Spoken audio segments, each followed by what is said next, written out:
Mark Carney promised Canadians 450,000 new homes every single year. Today, that number sits at 212,000, and it's still falling. If you pay rent, own a home, or know someone sleeping in their car right now, stay with me. Because what's happening to Canada's housing system is worse than anything the government is telling you. I'm going to walk you through exactly what went wrong, where the money actually went, and why the people hit hardest are the ones who can least afford it. We're tracking this story daily, and today's numbers are alarming. 9 months ago, Mark Carney stood in front of cameras and made the centerpiece promise of his election campaign: Build Canada Homes. $13 billion over 5 years, a government-powered construction surge that would transform affordable housing across the country. 500,000 homes a year, a new era. That was the promise. Here is the reality. The Canada Mortgage and Housing Corporation just released updated projections, and if you haven't seen these numbers yet, you need to, because housing starts are now forecast to collapse to 224,148 units in 2026, then drop further to 212,550 by 2027. That's over 40,000 fewer homes than were actually built in 2024, less than half of what Carney promised. And the Parliamentary Budget Officer confirmed what builders across the country already knew. At current rates, Build Canada Homes will deliver a fraction of the units the government projected. Keep watching, because in a moment I'll show you exactly where this money is going and where it isn't. Let's talk about what's happening on the ground right now, because this isn't just about numbers on a spreadsheet. 60,000 Canadians are experiencing homelessness on any given night. That's the most recent national count from March, a 32% increase from 2023.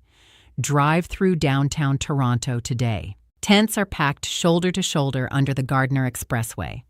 Encampments have spread along Nathan Phillips Square. Vancouver's downtown east side has expanded 6 full city blocks in just 2 years.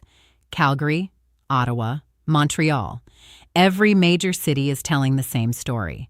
5 million renter households competing for units that simply don't exist. And the people making the decisions about your housing live nowhere near those tents. The average rent for a one-bedroom apartment in Toronto hit $2,800 in November. In Vancouver, it's $3,100. These aren't new luxury towers. These are aging walk-ups, often without in-suite laundry, no elevators, no upgrades, just desperation pricing for the only thing available.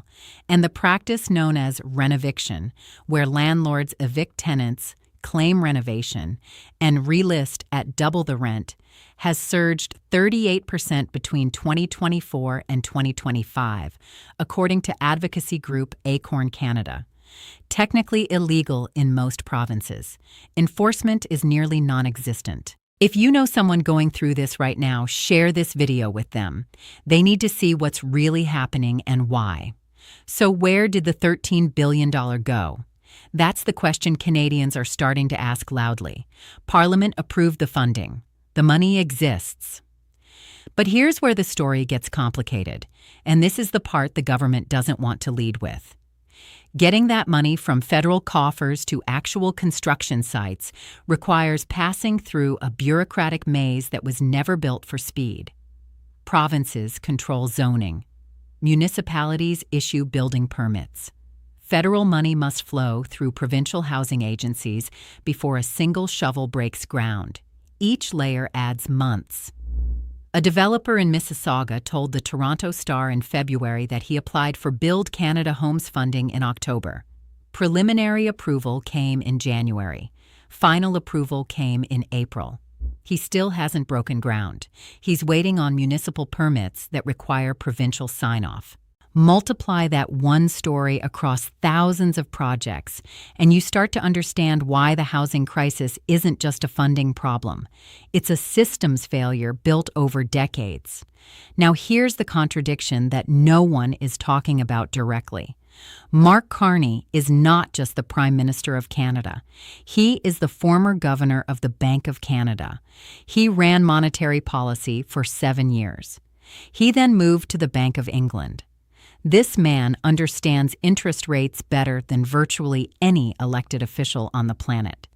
And yet his housing program is being quietly strangled by the very monetary conditions he cannot control. The Bank of Canada's key rate sits at 4.75%.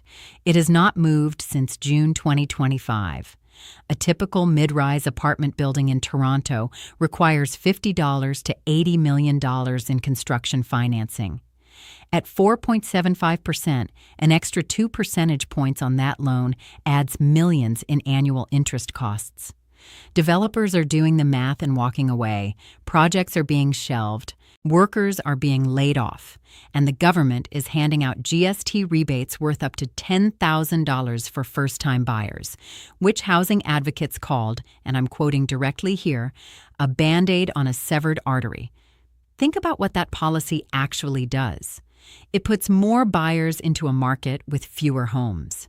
Basic economics says that pushes prices up, not down. And yet that was the headline housing relief measure in Carney's budget.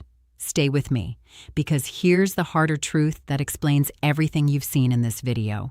Canada did not build enough housing for over a decade. This crisis did not begin with Carney. After the 2008 financial crisis, construction slowed and never recovered. Population growth outpaced supply every single year. Immigration brought in hundreds of thousands of residents annually, with government targets set at 500,000 permanent residents per year. Canada's population grew by 1.2 million people in 2025 alone. Every single one of them needs somewhere to live. Foreign investment pushed up prices in Vancouver and Toronto. Municipal governments approved downtown towers while blocking density in residential neighborhoods. Wealthy suburbs voted down every proposal for new housing. And rental vacancy rates collapsed to 1.9% nationally. In Toronto, 1.2%. Anything below 3% is officially a crisis. A family in Mississauga posted online in February that they applied to 47 rental units over 3 months. They were rejected or outbid on every single one.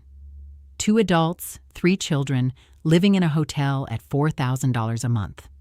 Carney inherited a structural problem that needed structural solutions. Those take years. But the question that nobody is asking loudly enough is this: can any federal program actually fix Canada's housing crisis when provinces and municipalities control the real decisions? Ottawa can offer money. It can set targets. It cannot force a city council to approve a rezoning application. It cannot override a provincial building code. It cannot eliminate the political pressure from homeowners in wealthy suburbs who will vote against every density proposal that threatens their property values. The Conservatives have called this a failure before it began. Pierre Poilievre, who lost to Carney in the election, said the government is choking construction with the same red tape it promised to cut. Carney responded on January 8th, acknowledging delays but insisting the program was working, pointing to over 10,000 units committed and 1,400 already under construction or breaking ground.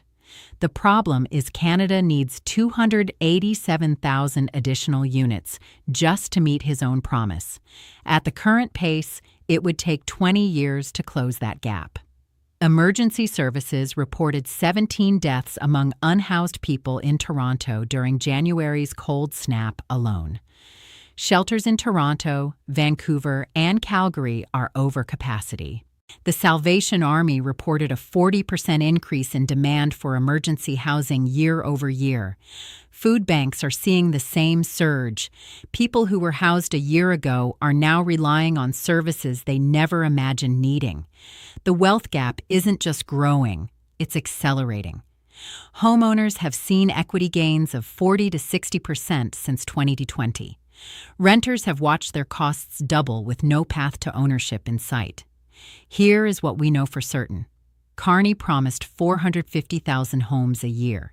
Starts are projected at 212,000.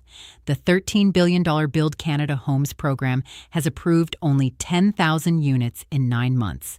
Toronto's vacancy rate is 1.2%. 60,000 Canadians are without shelter tonight. Interest rates at 4.75% are making construction financially unviable for developers across the country. Projects are canceled, workers are laid off, and the gap between what was promised and what is being built is now wider than at any point in this government's short history. What we don't know yet is whether this program recovers or whether Canada slides deeper into a housing collapse while families keep searching for homes they cannot find. We're tracking every update on this story daily. If this video gave you a clearer picture of what's actually happening to Canada's housing system, hit share right now. Someone you know is probably living this crisis and doesn't have the full story yet. Drop your city in the comments and tell me what rents look like where you are. I want to build a real picture of this from the ground up, and I can only do that with your help. And if you want the truth on stories like this before they hit the mainstream, without spin, without delay, subscribe. We don't wait for the weekly cycle to catch up. We're here every day.